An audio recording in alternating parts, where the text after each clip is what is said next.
We're back. 9:21 here, CBS Mornings, and a happy April Fool's Day to you. By the way, fascinating history to April Fool's Day, including who participates. So long before the era of fake news and political misinformation, news outlets themselves participated in the holiday. This is true. Okay. This is true. In fact, I've been a little game here because it's hard to tell what was real and what wasn't. So these are 3 pranks by news outlets. 2 of them are real pranks that news outlets actually did. One of them is not real. You're going to tell me if you can pick the one that's not, okay? Up first, 1957, the BBC aired a 3-minute fake report on so-called spaghetti trees, which included fake video, which allegedly showed a family in Switzerland harvesting spaghetti from a tree. Okay. All right, report number 2, 1980, sci-fi craze. Walter Cronkite, right here on CBS News. You know I like a Cronkite anecdote. I do know. Tricked viewers into thinking he was getting a co-anchor, a female robot named Anna. It stood for, it was an acronym, Automated Network News Anchor, that was going to join him at the desk and read headlines. Mr. Cronkite alleged that. Third, 1988, NPR broadcast a story claiming that the Reagan administration decided to sell the state of Arizona to Canada, this one's newly relevant, to help reduce the national debt. Okay, so two out of those 3 pranks actually aired. One of them did not.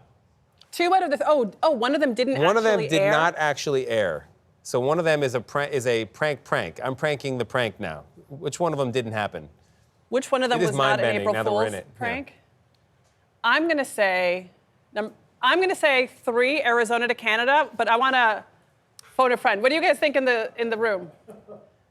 3. We're hearing 2, Cronkite. Cronkite, yeah, the Cronkite one never happened. Oh, yeah, that never happened. NPR's been very big on the pranks. April Fool's? Yeah, I didn't know they did that. one where they announced that Reagan was going to run for president again, and they even brought in someone who impersonated, not Reagan, Nixon's voice. Are you serious? Yeah. Before AI could do it.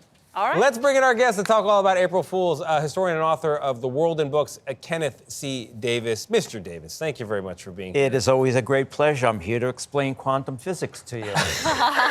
April Fools. Left-handed toilet paper was another one from a company, which I thought was pretty funny. Well, you left out one of my favorites Tell me. also. 1996, I think it was. Taco Bell took out a full-page ad in the New York Times. They had purchased the Liberty Bell, and they were going to rename it the Taco Liberty Bell. Oh my gosh, I have to say, remember that one. I have to say I fell for it. No. Because it seemed so plausible, because corporations were naming everything. So why not the Liberty Bell? So they almost had me for a minute there, but no, it's... Okay, well, if you could fall for it, then anybody's game. That's right. An important lesson right now, isn't it? So, I mean, as a reader, as a master of the humanities, where is that line between an April Fool's joke and a mean prank?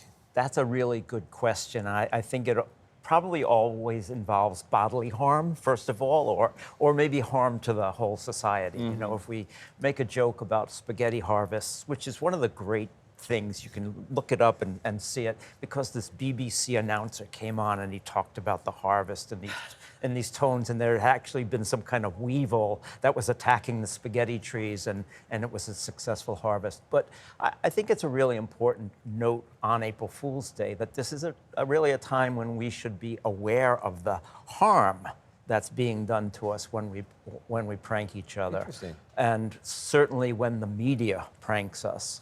I got a note the other day from an internet security site saying they were no longer going to do anything that's a prank on April Fools because times have become so serious. Yeah. And we are in the age when, especially with artificial intelligence, which can produce voices and change images, that we have to be really aware as news consumers of. So, April Fool's Day, maybe we should call it April Fact Check Day. I love that. That's interesting.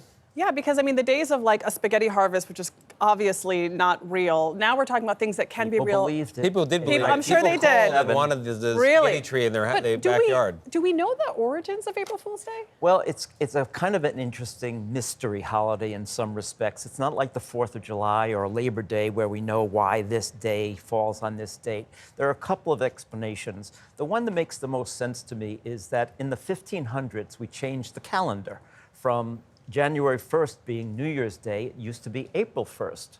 related to Easter. Oh. And the King of France changed the calendar to make January 1st New Year's Day, and so that people still believe that April 1st was New Year's Day, so they were April Fools. That one has the kind of ring of authenticity to me.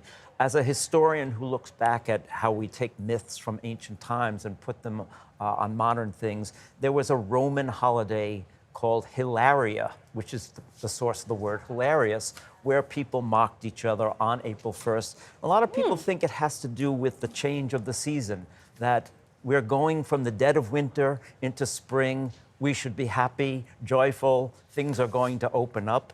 And that's why we have this day to celebrate having fun. And of course, as you said, Tony, some of the jokes and the pranks have gotten a lot more serious. Yeah, it's true. This is a very special April Fool's, actually, because two of the planets are in our solar system are going to align in a particular way that for a period at 9:47 is going to lighten the effects of gravity. So if you jump... You're messing with me. Stop it! I knew it! I feel myself floating.